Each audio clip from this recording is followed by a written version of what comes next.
Welcome back, folks. Hey, we got something a little different. I've got some landscaping to do here for Pap. We're going to trim some hedges and prune a couple of the bushes around here. Figure something different. Let's bring you along. We're going to start by trimming the hedges. Let you watch some of that for a couple minutes.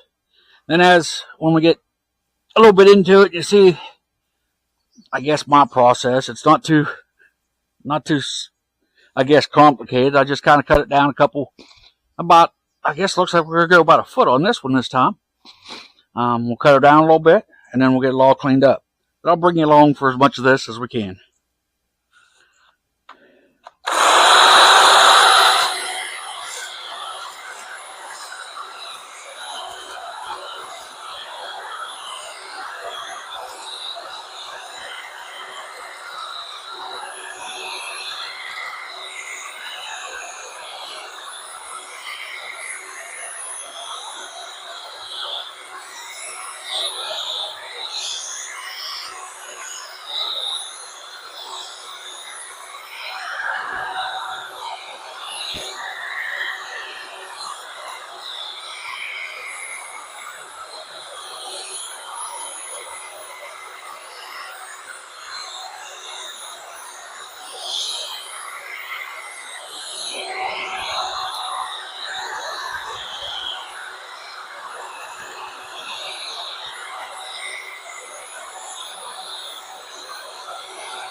Now this hedge, when I first started working for Dan and Pap, this hedge was taller than I am.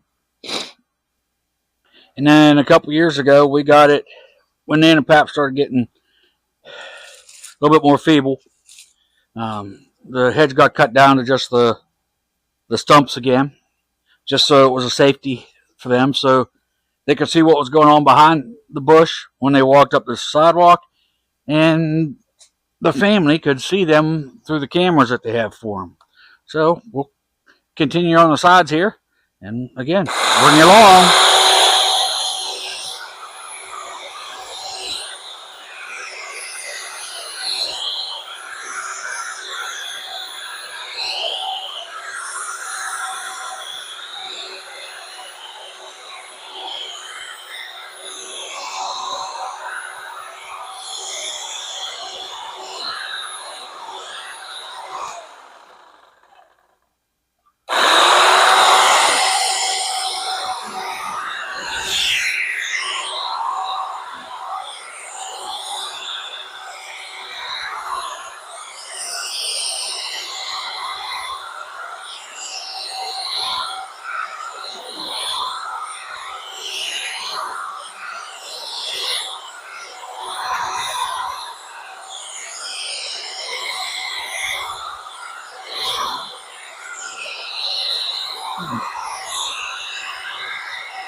Well, let's take you and move you around a little bit here, folks, and show you what I forgot to show you the before. So let's show you a little bit of the before. Down this side of the hedge, you can see the top's kind of ragged. The sides aren't very even. So we'll move over here to the front and the top. The top, we're still working on getting it evened out. And I've done a little bit on the front here. The key is to try to make it all look fairly more uniform than what it was. So I'll give you guys a stop right here. When we get into the next part of what we're doing today, turn it back on. So thanks for following, folks. Well, folks, now that I got the majority of the hedge cut down to where we want it, now I'll come back in with a small set of hand pruners and I trim off some of the stuff that the clippers didn't cut. And there is a fair amount of that sometimes. These clippers are kind of old. Well, the electric clippers that I use to trim this down, they're getting old. I need to get them a good sharpening. Again, I like to just come in and make it as smooth and as clean as I can. I don't just trim these off right at the top. I usually pull them down just a little bit below the top surface. It doesn't really make it look oddball size. It doesn't make it look like it's waving at you. Because it's not like I'm cutting the whole top surface like this. I'm just cutting the ones to bring it down just a little bit to make it look a little bit smoother. I don't charge Pap for this type of stuff. His wife, since she passed, it's been almost a year now, she had a thing about keeping his hedge looking good. And for safety, you can see in and out, you can sit on the porch and watch what's going on, that type of stuff, which is stuff that they like to do. Since she's passed, it's one of them things my wife and I do what we can to help this gentleman. He's kind of an adopted grandpap to us. We come up today, we're gonna make a late lunch for him. We got some the stuff to make some creamy potato soup for him. We're gonna hang out, let the daughter play with him, let him spend some time with her. They consider each other boyfriend and girlfriend, even though he's in his 80s and my daughter's 5. He loves her, she loves him. It's just one of them things. When you got somebody like that, I'm not getting paid for this. Do I care whether he likes it? Yeah. The big thing for me, though, is do I like it? You don't want to come in here doing something like this for somebody. You're not charging them. You don't want to come in here and do a half job. You want it to look good.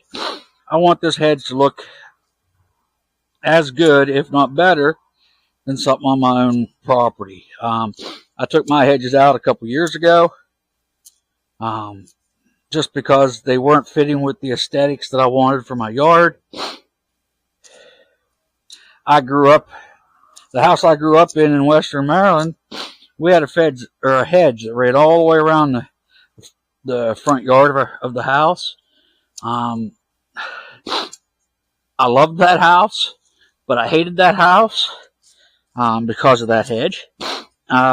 Once a year, swinging an electric hedge clipper, once a year, I would make a cut and go to turn around and move, and next thing I know, I've cut the extension cord in half. It happens when you're a 12 or 13-year-old boy running an electric hedge clipper. You're bound to do it. And one of my first times when I moved here in Kentucky and had to take care of my own hedge there in front of my house, I cut my cord in half. I've cut it in half with a circular saw, but I wasn't being as safe. I was trying to rush things. I did it with my circular saw. I've done it with a pair of hedge clippers. Any handheld item like that where the cord's just kind of bouncing around and moving around behind you, that's going to happen. So, just as a precaution, folks, be careful. It doesn't matter what you're doing. Take your time. Be careful with what you're doing. Watch what you're doing. Safety wise, I had on a pair of gloves because this bush is pokey. I had on a pair of gloves when I was trimming with the power trimmers. Here in a little bit, I'm going to be raking this up. I've got some of it raked up now, the initial cut stuff. I've got it raked up. We're going to pick it up, throw it in a contractor bag, and we'll probably take it with us today. Just so it doesn't have to sit here and look bad for Pap for a week till the trash comes back. So, yeah, it's just, again, you gotta step up, folks. Take care of your neighbors. If they can't get out here and take care of their lawn, Pap wasn't much for doing this, but Nan loved it. When she got to where she couldn't come out here and do this herself, she kind of got upset. So I'd come up here and do it for her, and she'd sit here on the porch, and she'd tell me what to do. And, you know, that's what you do. You spend time with people. You get to know them. You hang out with them. You talk to them. The whole time she was telling me what she wanted me to do, we were talking about the past. We were talking about family. We'd talk about things. And I enjoyed my time and I still enjoy my time with Pap, with his wife Nan. It's just what you do. She couldn't get out here and do it anymore by herself. So I was asked to help, and I enjoyed it thoroughly every second of the day, folks. Well, it's oops, I missed that one.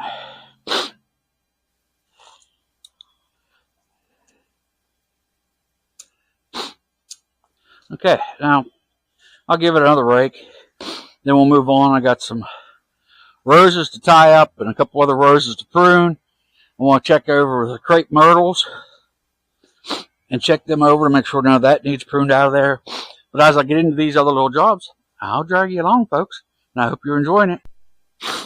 Okay, folks, here's what our hedge looks like. I got everything raked up out of the lava rock and out of the rocks. We got a fairly flat top, no big strays. Got it raked up here across the front. So now the next step is we're going to walk around here and check out some of the roses. Hold on one second. Okay, sorry about that. We're back. We're going to walk around here. We're going to check out these roses. Look to see if there's any of this that needs pruned. Let's see here. I see some dead limbs in here. So we're going to come in. I hope you can see this one. Right. Yeah.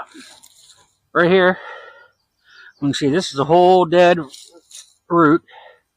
So we're going to cut that out of there, because it's not doing anything. There's another one right here, not doing anything. They're brown. They're not doing anything. They're not helping this plant. They're just suckers. So I want to get that stuff out of here, so they're not pulling the nutrients and other things away from these bushes. This bush, or this climbing rose, is an heirloom rose.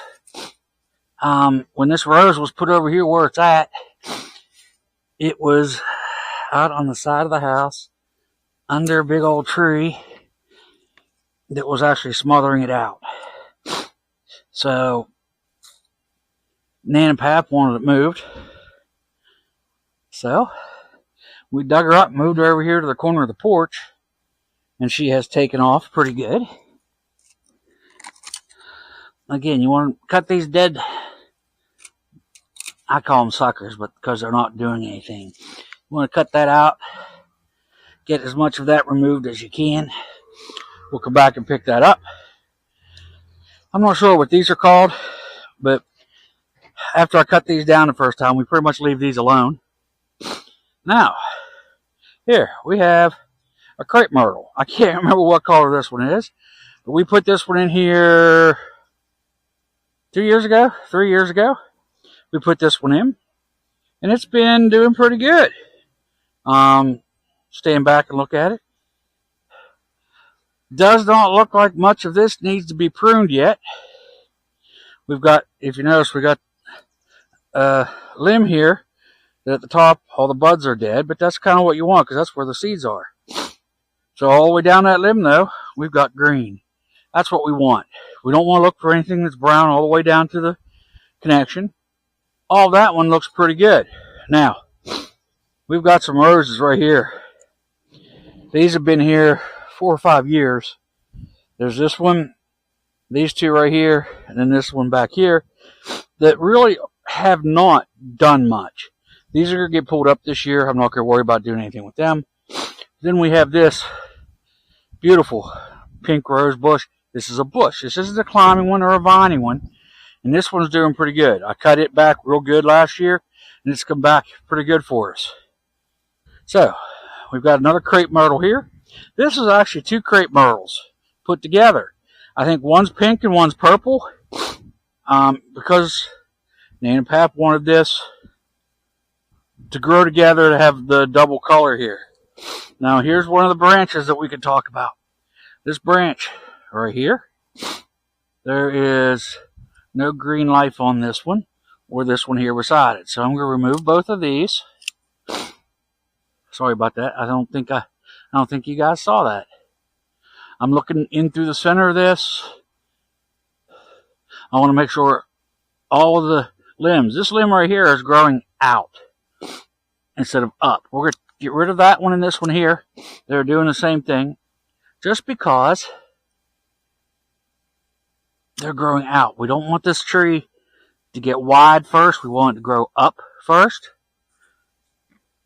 And everything else seems to look like it's doing pretty good. So we'll let that one go. Now we've got another big rose bush here. Nan and Pap planted this bush 2 years ago. It was 2 years ago or 3 years ago that they planted this one. And it was just a little bush about the size of a basketball. And it has grown tremendously. I'm 5'7", and the top of that bush right there is taller than I am. So we're going to leave that one alone too. We'll go over here to the porch. I'll sit down for a minute.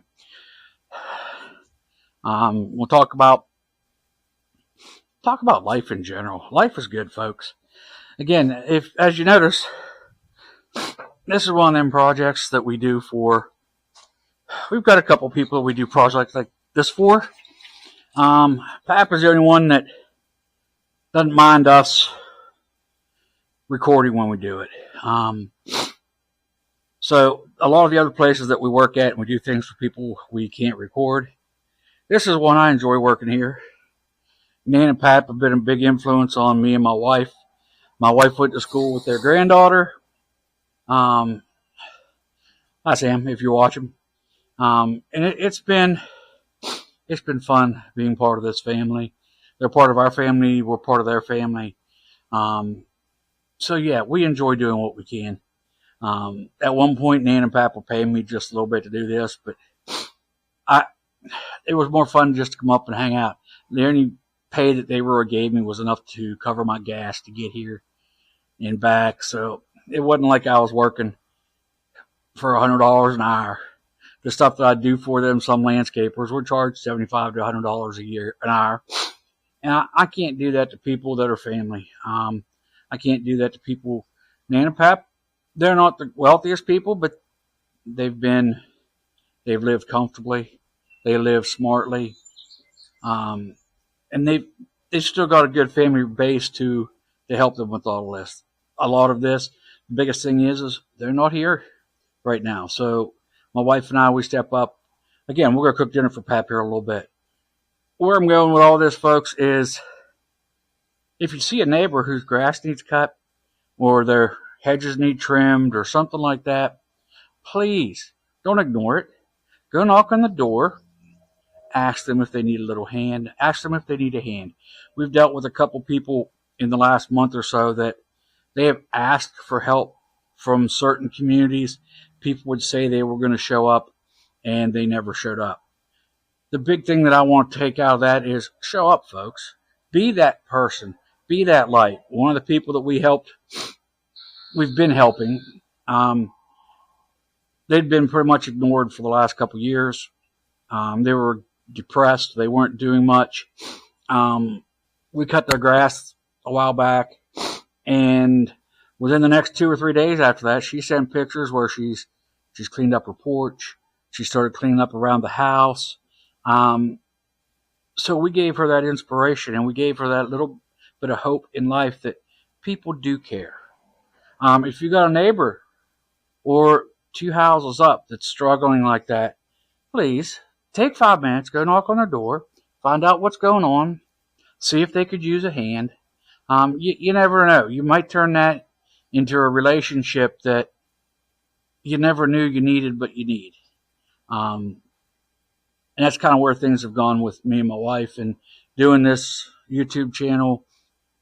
I hate saying it's a platform for me to encourage people to help, but it is. You see the other projects that we do to help us around our property. We do the projects around the property. We're working with our community gardens. Again, our community gardens, we're doing that so we can bless our local community with some fresh produce. All we ask is some of them to come. We ask them all, come out and enjoy it. Sit on a bench while we work. Talk to us. Get up and maybe do a little bit of weeding. Help prune some of the bushes. Helps prune some of the plants. If you're not sure what to do, ask, and we'll give you a lesson on what to do. We want people to get together. The thing called community. In our Bible study right now, we're talking about koinonia, which is community. In the Bible, it talks about when you being who you are, you need to take care of the widows and the orphans. And it doesn't just come down to the widows and the orphans. You've got the elderly, the disabled. You've got those people that can't get out there and do for themselves. You, as a human being, should step up and help. There are plenty of YouTube creators that I see that do that. They go around the neighborhoods, clean up yards. They go around, help people in their communities, and even in their entire city. They just travel around looking for places like that need help. And almost everyone that I've watched doing that, there's a story behind what's going on. And they don't just go in and cut it and ignore it. They cut the grasses and get to know the people and go from there. So, folks, we'll sign off. Follow us here on YouTube. Follow us on Instagram, Facebook, and LinkedIn. And we'll catch you around next time, folks.